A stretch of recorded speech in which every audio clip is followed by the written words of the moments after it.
zamani sana, part of all this from Nyeri. And so, and my colleagues here,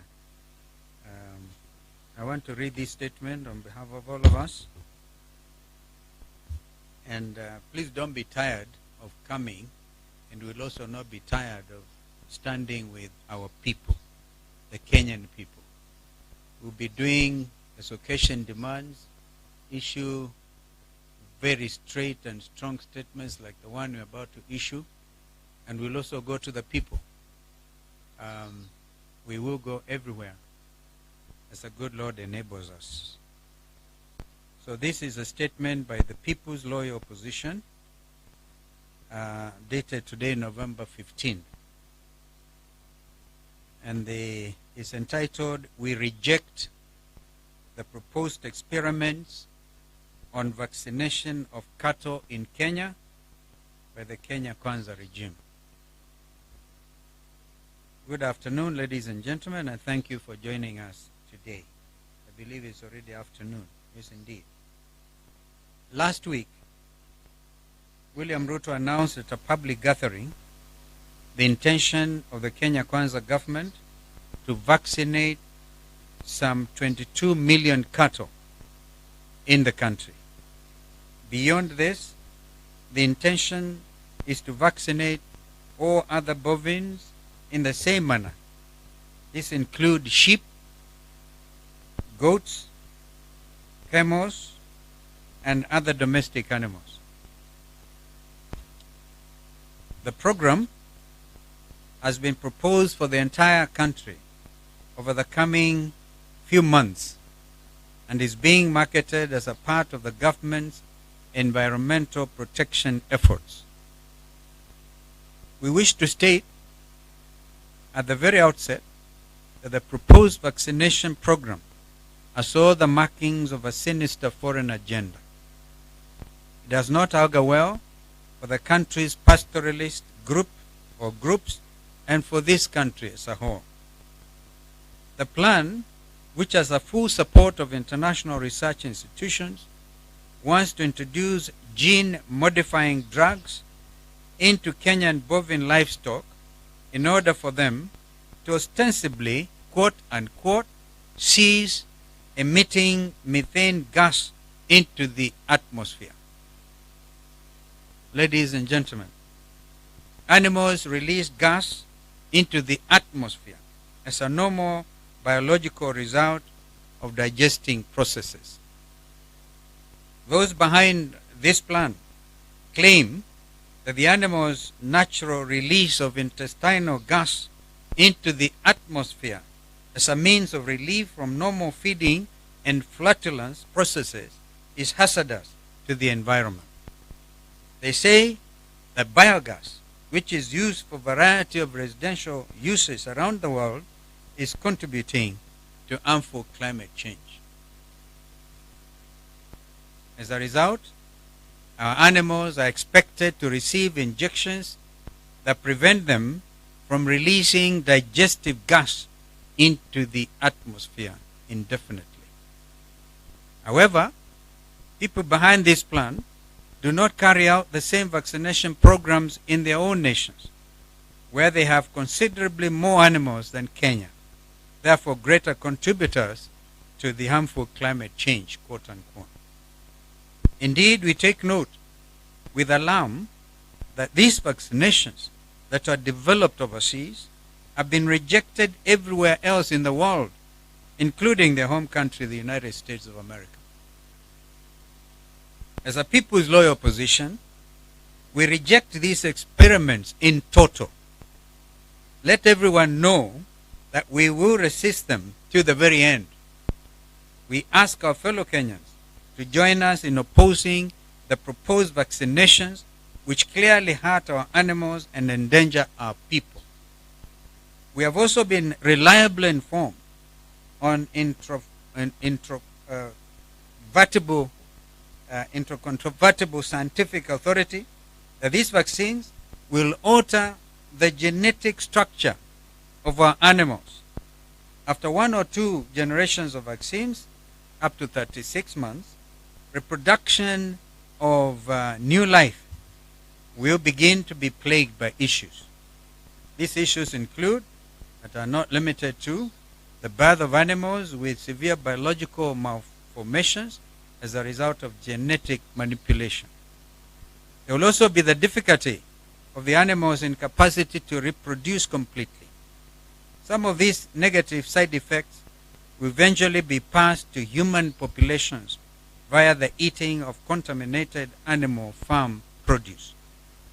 This is completely unacceptable, and on behalf of the Kenyan people, we will not tolerate it. It is difficult to understand why the Kenya Kwanza dictatorship alone in the world agrees to make our country a testing ground for deadly experiments. Any government's first responsibility is to protect its citizens' interests and well-being. It is unfathomable why Ruto's regime would want to do the contrary. The admission of these vaccines into Kenya is clearly irresponsible and risky. We must all stand up and oppose it. We also wish to point out that the vaccination exercise is only the harbinger of more sinister things to follow. The scheme is to eradicate farm animal production entirely. They will end production of beef and other bovine meats as we have traditionally known them in the country. The proprietors of these projects seek to replace farm foods with industrially generated synthetic meats. The negative consequences are twofold. The first issue is the deterioration of livelihoods in pastoralist communities. The second is, of course, human exposure to unusual industrial meats, the ramifications of which have yet to be completely investigated. Essentially, these are side effects. We are calling Kenyans to action by our presence today at this press conference. We urge you to oppose this nefarious act by this dangerous and unpopular regime. Pastoralists and other livestock owners have a responsibility to preserve their animals and livelihoods. Do not allow anyone to get near your animal under pretense of vaccination. Our food sovereignty, and that's important, our food sovereignty and security are not subject to compromise.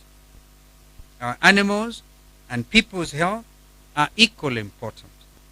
Every Kenyan, therefore, has a responsibility to aggressively oppose this cruel goal. We ask all Kenyans to remain very vigilant.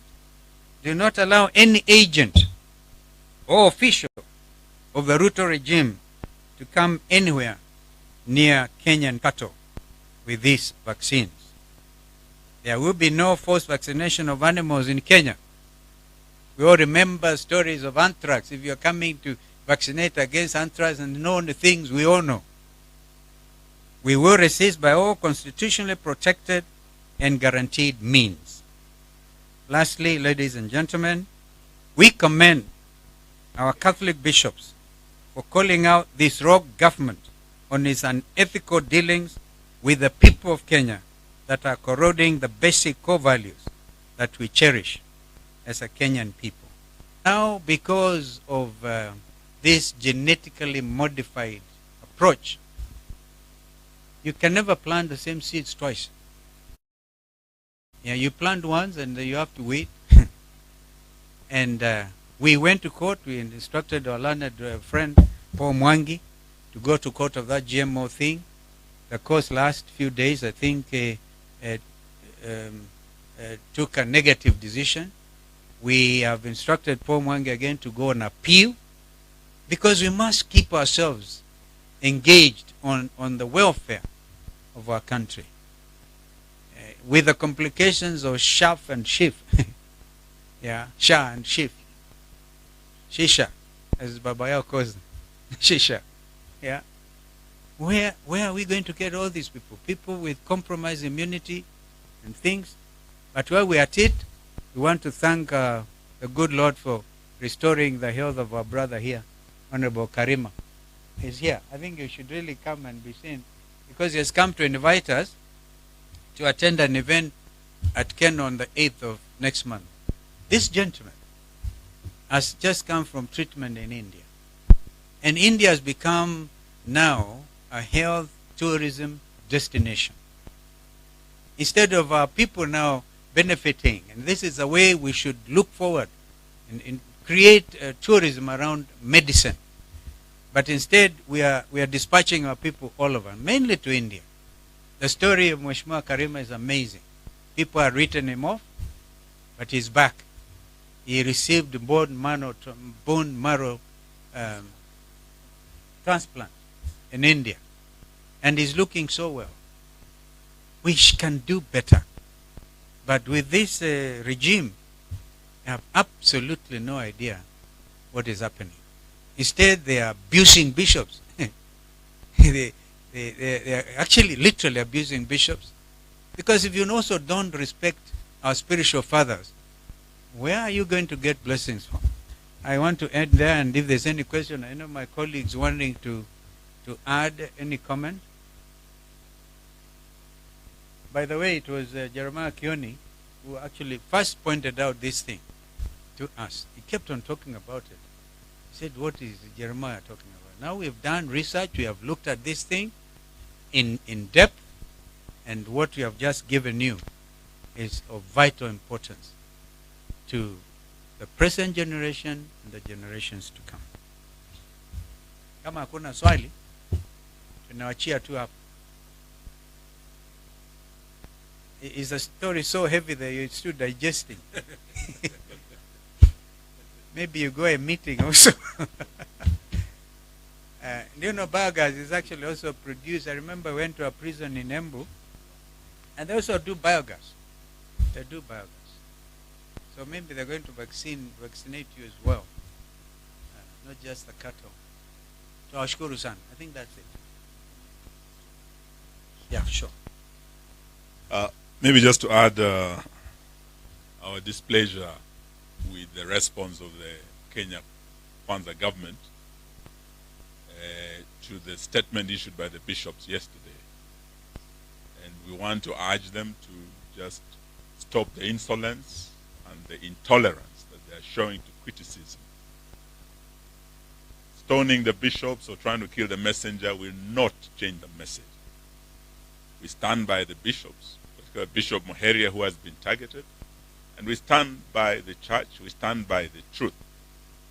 And we want to tell our colleagues in government that what the bishops have said is what the Gen Zs said, is what the millennials said, is what the opposition is saying, is what the international community is saying. Stop the abductions, stop the corruption. So name calling or trying to intimidate the bishops will not change the truth. Address the issues, stop the insolence, stop the intolerance. Thank you. Jeremiah. Thank you. Pengine kuongeza tu na kusema kwamba Ruto amedanganya sisi mpaka sasa ameenda kudanganya ng'ombe. Na Wakenya wasipochunga tutaanza kuona ng'ombe imezaliwa ikiwa na mikia miwili kama waipa ya gari, moja pande hii na ingine pande hii.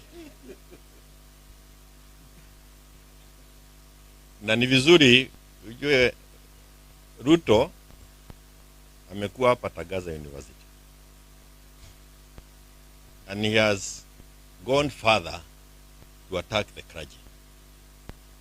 Amesema kule ya kwamba ametembea kanisani, amegundua ya kwamba makasisi hawajasoma. Amesema waanze kufunzwa na Tagaza University. Hayo ni baada ya kuhakikisha kwamba more than 11 of his UDA people have had an attack on the Catholic bishops. Like it has been mentioned here, the targeted bishop is Archbishop Muheria. And it is important to know that Muheria did not even lead the statement. It was led by other bishops. Ngetish was one of them. He is not the chair of the bishops. But that profiling and saying that that was a tribal statement is a profiling that is in keeping with the Ruto regime. And Kenyans needs to be clear in their minds. And that's why you keep seeing us with the Mheshimiwa Stephen Kalonzo. We believe that you'll be able to put a team together that will reverse all these things within the 100 days, 200 days, 300 days, maximum a year, so that we can get Kenya back on track. Lile limebaki Kenya hii ni kuodoa Zakayo peke yake. Kufika hapa, all public universities have lost the first semester. First years did not run. All the universities are on strike. The lecturers are not being paid. More universities are about to collapse. Yani Ruto is just a disaster. Anything he touches is a disaster. Sasa amegusa ng'ombe, hiyo disaster. Ati ng'ombe ambayo sijui, what do you call kinyesi ya ng'ombe? Inaitwa nini? Zamadi. Ati ikitoa hiyo moshi, hewa inaharibika.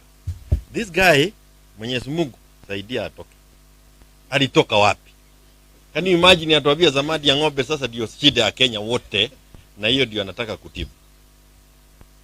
Your Excellency, Kalonzo msioka huko na kazi. And that's why you say akina Matiang'i, akina Natebe, wakuje tuungane, we reverse all these things in a hurry. I thank you and God bless. Thank you so much.